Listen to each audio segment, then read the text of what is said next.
control panel.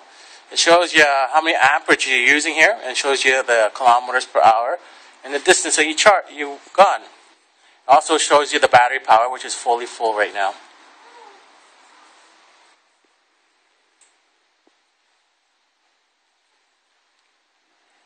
Right here, you see the horns? There's 2 horns on the GIO bike. One here, one there.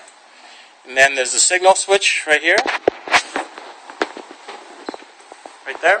So, left signal, right signal, and these are manual signals, so you always have to push it back in the middle. Just press the white button.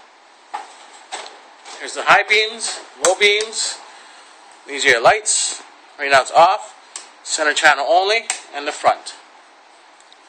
Turn that off. And that's your battery saver. If you press that button in there, you'll go slower, but it saves battery power. And this is your throttle here. You just turn that to go. We just don't want to turn it right now because it's on. And I want to let loose.